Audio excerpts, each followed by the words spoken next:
Good morning, everybody. John from Veganism KILLS. It's 1:23 a.m. Sunday, March 6th. Today we're going to go over two studies, and I'll provide the links. We're going to show you how a vegan study is compared to a normal person study. Now, this is a case report of 5 siblings: malnutrition, rickets, DiGeorge syndrome, developmental delay. Now, this was a response to a child actually dying from veganism by 2 vegan quacks that are retired. Somehow they think publishing it to the journal is going to give veganism, beat the rat. Well, the funny thing is that you'll read here what it's under the title, NUTRJ, not a journal. It's appropriate. I want you to see what these two, David Cundiff and William Harris, actually did. It's pathetic. Parents of 6 children are facing a trial on charges of aggravated manslaughter in a case of a 5.5-month-old infant who died suddenly and neglect of their 4 older children for causing them to be malnourished by feeding them an exclusively raw foods vegan diet. Both parents declined plea bargains and plan to defend themselves in court. Good luck on that. The 5th child, born to a married couple, was breastfed until 2.5 months. Subsequently, the parents fed the baby an exclusively raw foods diet prepared in a blender at home. Just how many people have seen somebody feeding a 2.5-month child with something ground up in a blender? The 4 older children, ages 18 months to 6.5 years, was also ate an exclusively raw foods vegan diet. None of the 4 older children had significantly previous injuries and serious illnesses. So they say. Remember that sentence.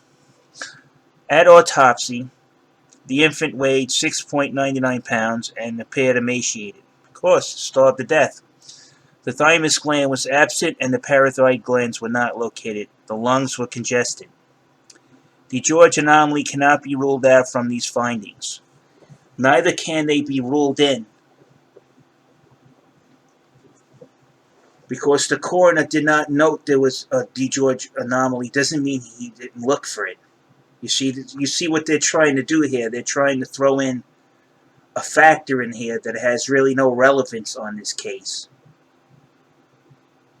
to cast doubt on 3 professionals. There's more doctors involved in this, so you can keep reading this.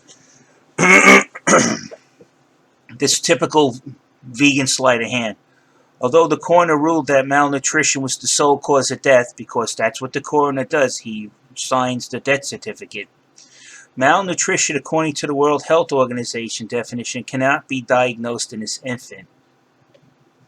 So what they're desperately trying to do, these 2 doctors, is to keep veganism from getting a black eye.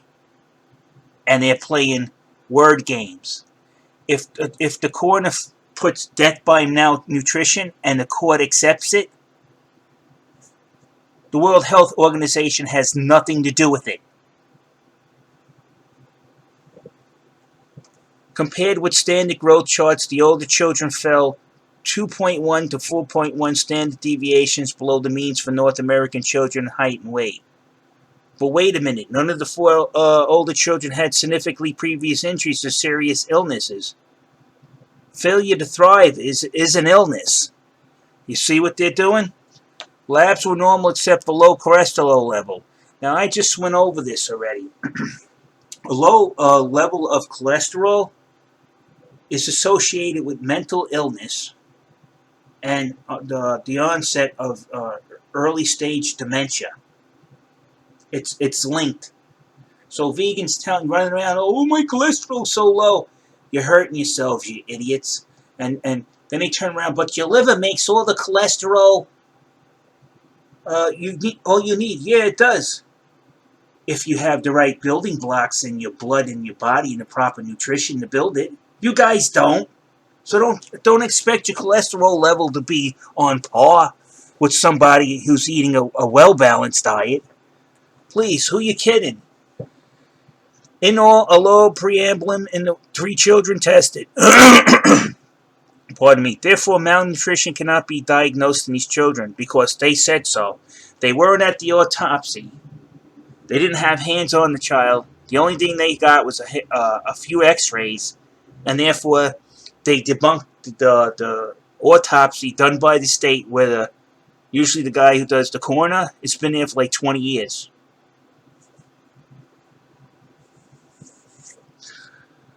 The pediatrician diagnosed rickets in the 4-year-old. However, chest x-rays were normal in all, and long bone x-rays showed minimal changes. Well, those minimal changes denotes rickets, doctors.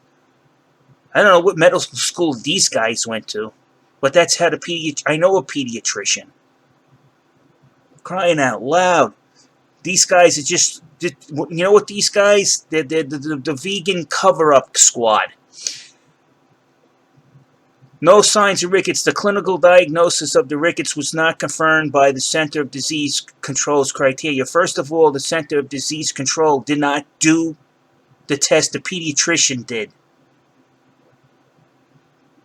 A psychologist diagnosed the 18-month-old as development delayed to the level of a 15-month-old, but this diagnosis is questionable.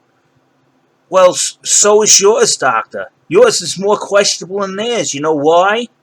Because they actually had hands on the patient. You did not. Now I want you to read this conclusion. It's so asinine. It goes beyond the realm of stupid. The raw foods vegan diet and possibly inherit small stature from the father's side account for their relative low heights and weights. Well, wait a minute. You just said that it had nothing to do with them being sick, but here the conclusion: the raw foods vegan diet and possibly inherited small stature from the father's side account for the relative low heights and weights. You just contradicted yourself. Catch-up growth will probably occur on the standard American diet, but would have been also expected if they remained on the vegan diet. Huh?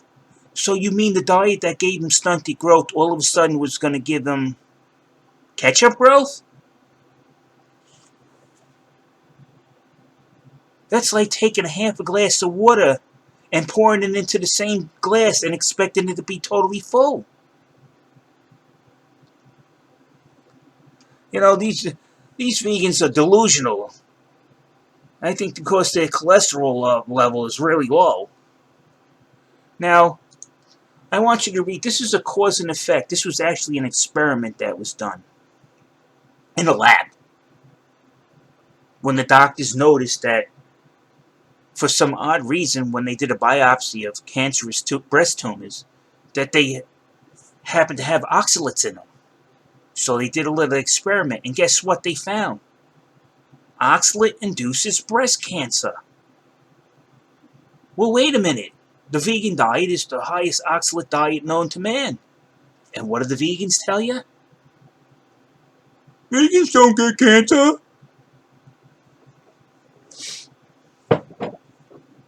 And there you go. Now, this is for all you people who are thinking of going vegan, or you are vegan and you're having doubts. You better start talking to the professionals and ignoring these vegan talking heads who just want you to buy their cookbook or purchase their vitamin plan. And on that, I'm out of here.